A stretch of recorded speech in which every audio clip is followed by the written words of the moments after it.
대출을 활용을 해서 이제 최대 9억 원 자금을 활용하고 싶다고 하십니다. 곧 초등학교에 입학할 자녀가 있어서 신도시로 이사를 좀 고민을 하고 있습니다. 미사와 다산 신도시 중에 어디로 이사를 가야 향후 가치가 더 좋을까요? 라고 남겨주셨습니다. 최대 9억까지 이제 대출을 해서 활용하실 수 있는데 두 곳 중에 어디로 가시는 게 자녀분들까지 생각해서 좋을까요, 대표님?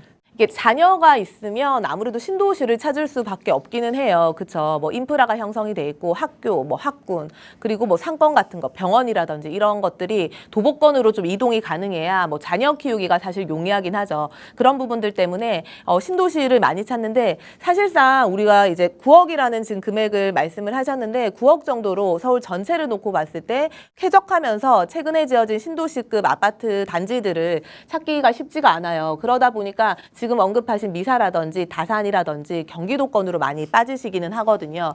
그래서 둘 다 너무 이제 좋은 입지는 맞고요. 둘 중에 하나를 좀 선택을 하라고 한다면 저는 이제 미사를 좀 추천을 일단은 드리고 싶고요. 이제 다산도 괜찮기는 합니다. 그렇지만 조금 더 이제 우리가 어쨌든 이곳에 계속 머물 수도 있지만 조금 더 갈아타기 전략으로 한다고 했을 때는 지금 최초에 내가 어느 지역을 터전으로 잡는지도 또 중요하거든요. 그런 부분까지 좀 고려를 하셨으면 좋겠고요. 우리가 단순히 금액을 좀 비교를 한다 했을 때 아파트 가격들을 보면 한 평당가가 2천만 원 정도 중반, 2천만 원 후반 정도 세팅이 보통 돼 있고요. 이제 미사 같은 경우는 2천만 원 후반에서 한 3천만 원 초반 정도 아파트 가격이 세팅이 돼 있어요. 이렇게 어쨌든 좀 차이가 나는 이유는 뭐 여러 가지가 있겠지만 옆에 있는 지역에 대한 영향도 좀 받았다고 보시면 되는 거고요.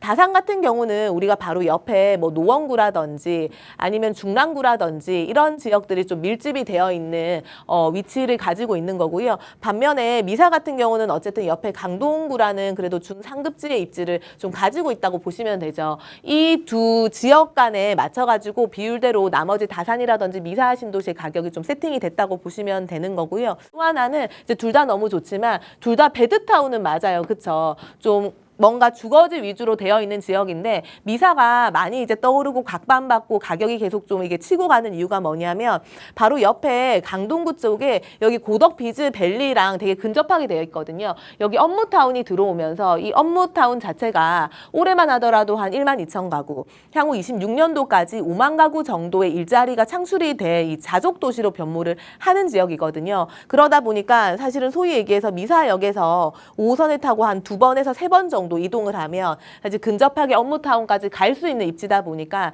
요새 미사 신도시를 좀 많이 찾는다 이렇게 보시면 될 것 같아요. 근데 다만 이제 실거주시니까 저는 가격도 물론 중요할 것 같아요. 우리가 예를 들어 가지고 이 미사 신도시에 들어갈 때 5구 타입 정도를 갈 수 있는 자금으로 사실상 다산 신도시는 84 타입 정도까지 갈 수 있긴 하거든요. 그렇기 때문에 제가 앞서 얘기한 대로 지역만 놓고 봤을 때는 미사를 조금 더 추천을 드리긴 했지만 실거주시면 자녀 있고 하는 경우에는 사실 사이즈도 중요하거든요. 그런 부분들까지 고려를 하셔가지고 실거주 만족도까지 생각을 하셔서 좀 선택을 하시는 것도 나쁘지 않다라고 좀 말씀을 드리고 싶고 미사 일단 1순위고 제가 다산 2순위라고 말씀을 드렸지만 둘 다 지역에 대한 호재가 일단 9호선이 연장이 되죠. 그러면 9호선 라인을 따라서 아파트를 좀 찾으셔가지고 이사를 하셨으면 좋겠거든요. 네, 이쪽 인근이라든지 아니면 이쪽 인근이라든지 이렇게 9호선이 좀 연장이 돼서 역사가 지나가는 이 주변의 아파트 쪽으로 보시면 괜찮을 것 같거든요. 임장 가셔가지고 아파트 찾아보시는 걸로 추천을 좀 드리겠습니다.